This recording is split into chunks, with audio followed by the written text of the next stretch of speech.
की 108 की दिया था। जैसे कि आपका सर दर्द है तो 1 चम्मच च्यवनप्राश लो, 1 चम्मच मधुमक्खी रस लो, आपका कभी सर दर्द नहीं होगा। आपको पैर दर्द है तो 1 चम्मच च्यवनप्राश लो, 1 चम्मच अदरक का रस लो, ऐसे लेने की 108 की दिया। तो च्यवनप्राश चमन ऋषि ने ही तैयार किया था। अश्विन कुमार भी थे, दोनों ने मिलकर, पर वैद्य थे। तो उनकी यहाँ तपोभूमि है, यहाँ पे 4 माताएं पहले से विराजमान है जंगल में। अपनी सप्तसप्तमी किताब में 108 नाम माता जी का आता है, उनमें 4 माताएं हैं विराजमान है। महोदरी, मुक्तकेशी, घोर रूपा, महाबला। वो जागृत मूर्ति देख के वो भजन के लिए बैठ गए तो यहाँ पे उनको 10,000 वर्ष हो गए एक ही जगह बैठे हुए। जिन पे मट्टी चढ़ा दिया दीमक ने, मट्टी में पूरे दब गए थे। ये राज था राजा सरियादी का, भगवान के वंशज थे पूर्वज राम के क्षत्रिय। उनको एक बालिका थी, बड़ी लाडली थी।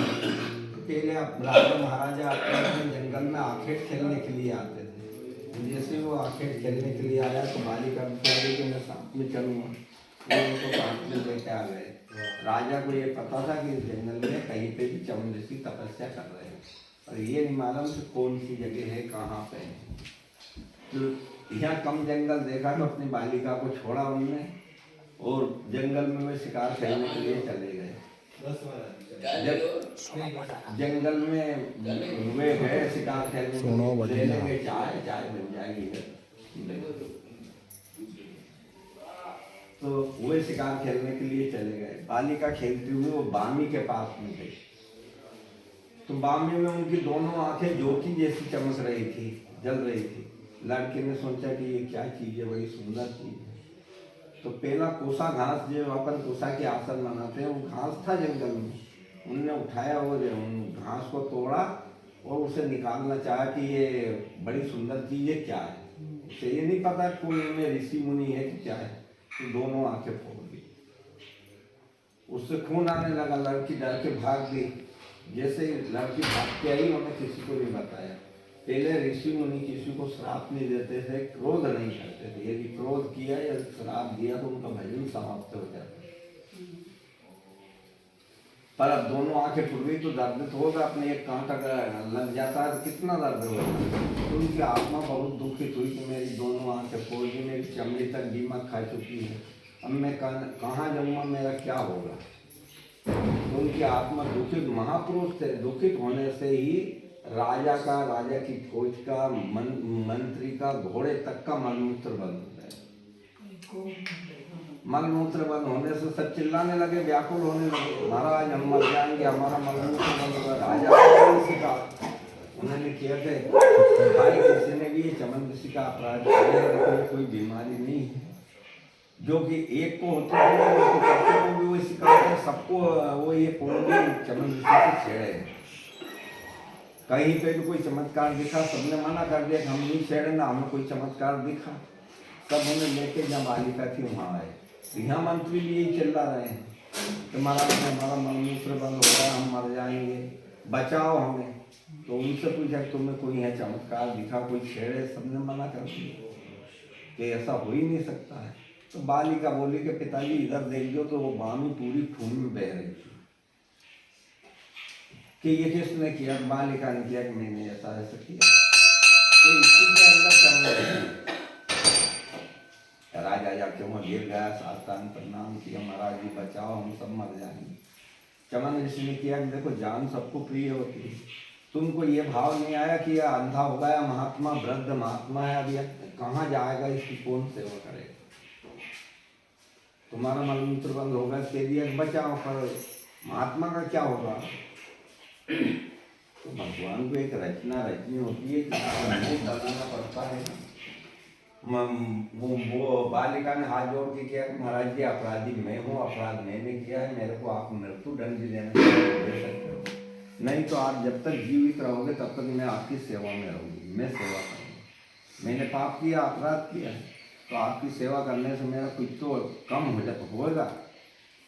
उनने तथास्तु किया, इनके मलमूत्र चालू हो गए। राजा अपनी बालिका ने छोड़ के चला गया। बालिका ने यहाँ पे चमन ऋषि की 10,000 वर्ष तक 10 साल तक सेवा की। यहाँ से नर्मदा जी 3.5 किलोमीटर दूर है, वहाँ से जल लाती थी।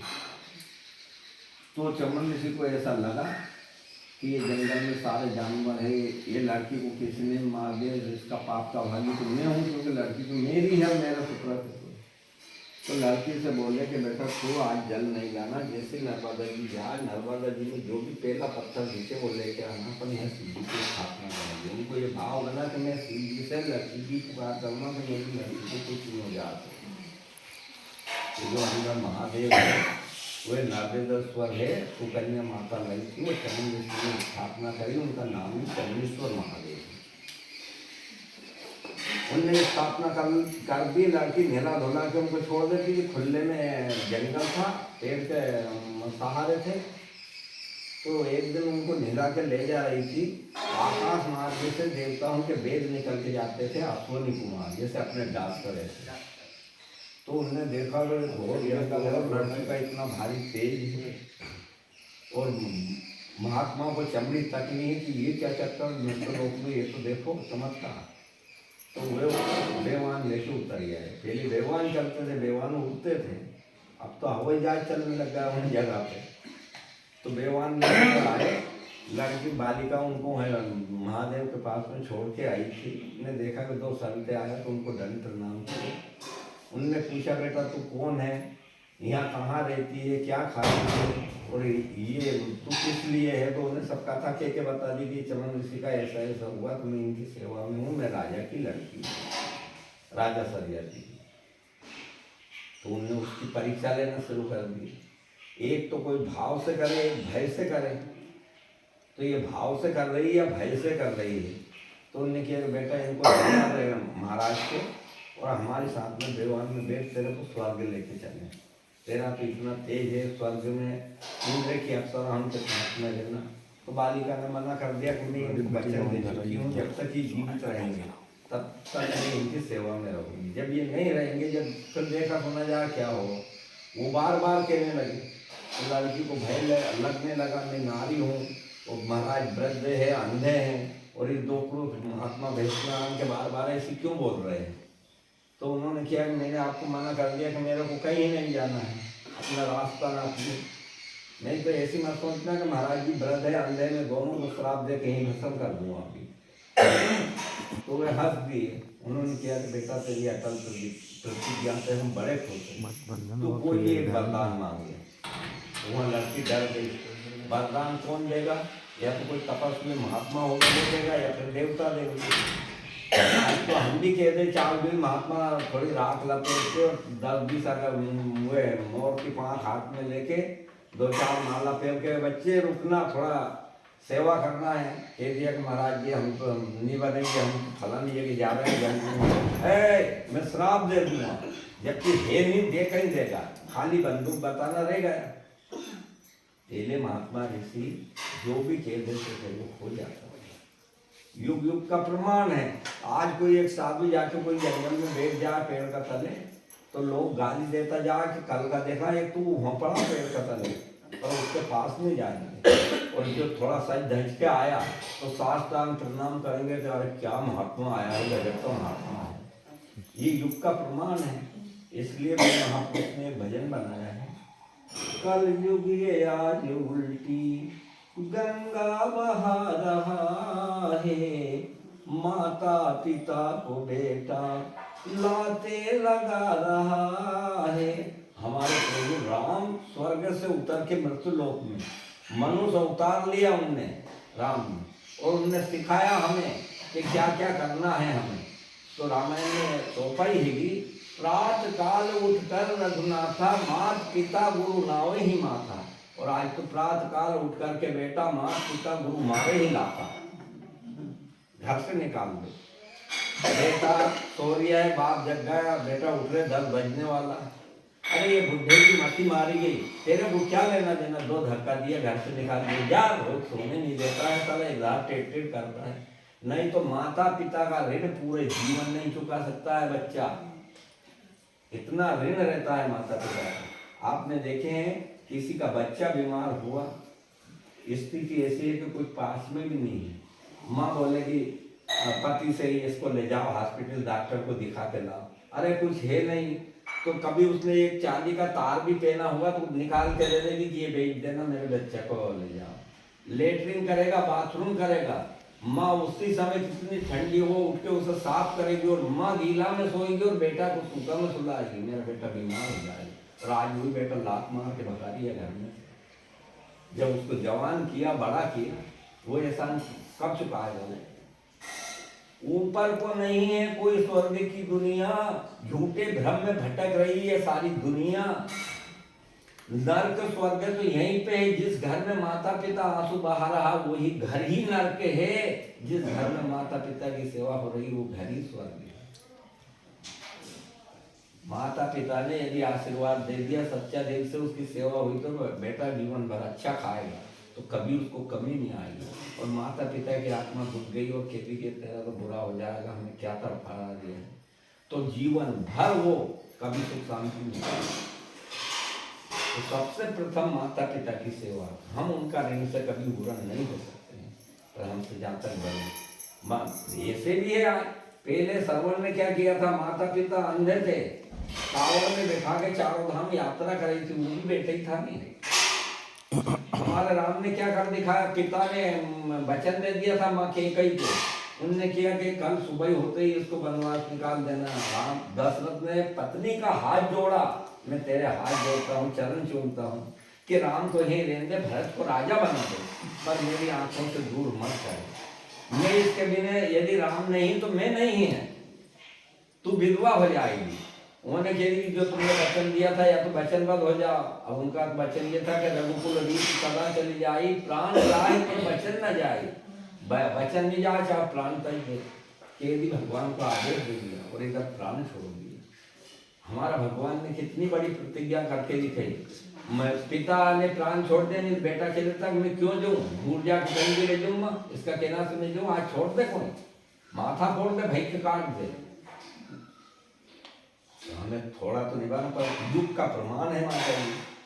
तो जब चमन ऋषि यहाँ पे उनने तपस्या करी, और उनने किसी लड़की ने, ये देवता आए, इन्हें वरदान दिया, उन्होंने की, तो उनने जाकर पूछा कि महाराज जी, दो साधु वेश में आए, तो के बेटा ये तो देवताओं के वेद है, अश्वनी कुमार, ये मरे को भी जिंदा करते वरदान की कहते हैं, तू मेरी आंखों का वरदान मान ले। तो उन्होंने जाके यही वरदान मांगा कि मेरे हाथ जो दोनों नेत्र चले गए हैं, वो दोनों नेत्र आ जाए।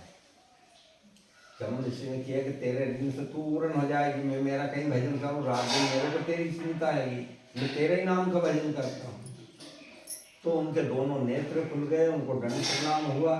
चमन ऋषि ने उनसे वातावरण किया, तो उन्होंने किया कि महाराज जी आप इतने वृद्ध हो गए, आप चाहो तो हम आपकी काया पलट कर सकते हैं, आपको जवान बना दें।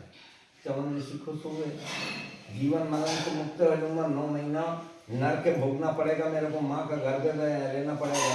आपको पता है कि बच्चा जब माँ के गर्भ में जाता है तो मल मूत्र में पड़ा रहता है, नीचे पैर और सर, और ऊपर पैर और नीचे सर रहकर लटका रहता है, छोटे छोटे कीटाणु खाते हैं, गंदगी में पड़ा रहता है। वहाँ हम जितने भी गर्भवासी है भगवान से प्रार्थना करते हैं कि प्रभु इस नरक से दूर कर दे, मैं तेरे नाम की मुट्ठी बांधता हूँ, कभी मैं तेरा नाम नहीं भूलूंगा। जब संसार में मेरे को तू बाहर कर देगा तो मैं रोज तेरा नाम की 10 माला तो फेरूंगा, यह मुट्ठी बांध ली मैंने। भगवान ने दया कर दी कि 9 महीना बाद ही बाहर कर दिया। तो बच्चा का जन्म होता, मुट्ठी बंधी हुई आती है, और जैसे हवा लगते ही मुट्ठी खुल जाती है, और बच्चा जब रोता है जरूर तो क्या कहता है, अब तो जीत गया, तू हाँ मैं यहाँ, तू हाँ मैं यहाँ। भगवान बेईमान जीत गया, और मैं कैसे क्या दे दिया, तू तो वहाँ रह गया, मैं यहाँ आ गया, आपको ये तेरे से संबंध नहीं। तो वही हम संसारिक लोग वही है कि जिन माता पिता ने हमारी सेवा की, उनको भी हम नहीं देख पाते हैं, जो जवान होते हैं। बेटा से पत्नी ने कह दिया कि तुम्हारे बाप माँ को रख लो या मेरे को रख लो, ये तो यहाँ थूकता है, यहाँ खांसता है। तो बेटा पत्नी को रोके तो बाप माँ को निकाल दिया, चले जाओ पिताजी